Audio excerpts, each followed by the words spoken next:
Welcome to Deep River Farm, folks. We've got family number 12 entering the Helping Hands program. So I wanted to give you the story about them. This is a family of 4 with 2 dogs.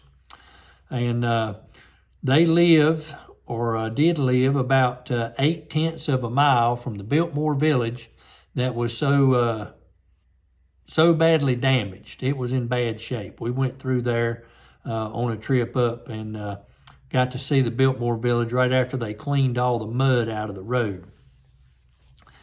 On the morning of the hurricane, we were all squished into one bed, knowing that the electricity would be lost and wanting to stay together. I will genuinely never forget the low growing roar of the wind or the look on one of the children's faces when a giant oak tree cracked outside and smashed our car just feet from the house. While we rushed to the front door to see the impact of the tree, we saw water entering the side of our home, flooding in toward the rest of the house. There were some terrifying minutes. We were afraid we were going to have to evacuate, and thankfully we were able to stop the flow of the groundwater, but the damage done to our wall and floors were already done. The financial strain on this disaster has been enormous. Due to the lack of the electricity and safe water, I was unable to see most of my clients for weeks afterward, putting our family in deep financial trouble as we use and rely on every penny that I bring in.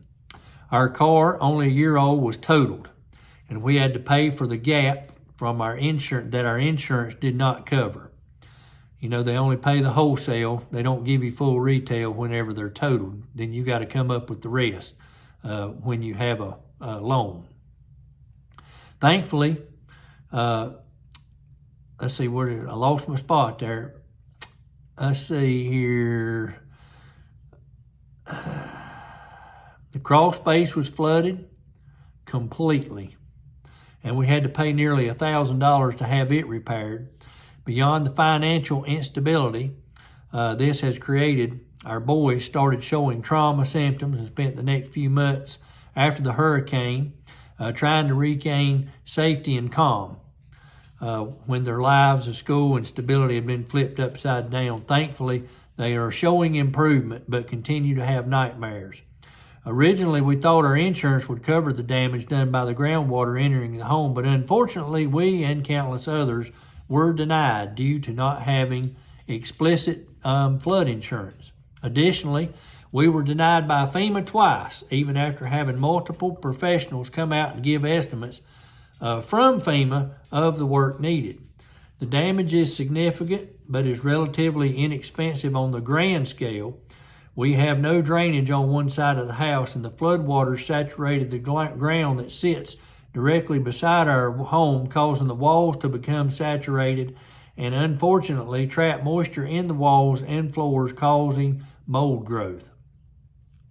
The estimates which I have attached shows what's needed to get our home back into a livable condition, although of course we are still living in the home. We are worried about how the mold will continue growing in the walls in some places and how it will affect our health in the long term. Both parents are professional people with good jobs and engaged in the neighborhood and community. We're truly humbled by this experience and for the deep need of help that we are feeling. We simply can't afford to fix our home on top of the mortgage, the daycare, the daily life, and the rental, and it's awful to admit. I appreciate you reading about us, and we look forward to meeting and talking further about our story. And they did attach some photos of the damage, and I won't show the house. It may identify who they are to anybody that's in that area that subscribes to this channel. But I do see that the vehicle has a tree laying on the limbs and stuff on it, and windshield smashed, and that vehicle was totaled.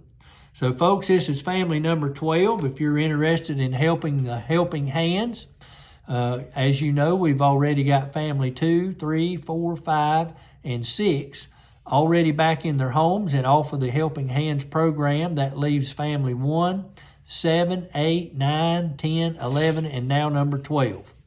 If you're interested in helping, please contact the Central Global Methodist Church. Their mailing address is 300 South Main Street, Asheboro, North Carolina, 27203, or you can call the church directly at 336-629-1425. There's also going to be a link in this description below this video. You'll need to click the More button and possibly a second time, and you'll see the donation information. You can click on the Helping Hands there, and it is going to go directly to the Central Global Methodist Church website, to the Helping Hands page, and it will tell all the information about how this program was set up and about the rescue, recovery, and the rebuilding stage. Thanks for joining us today on Deep River Farmers. We've talked about family number 12, and we ask that you continue to pray for these folks in Western North Carolina, as there's a lot of work to be done, and we got a long ways to go. Thanks for watching.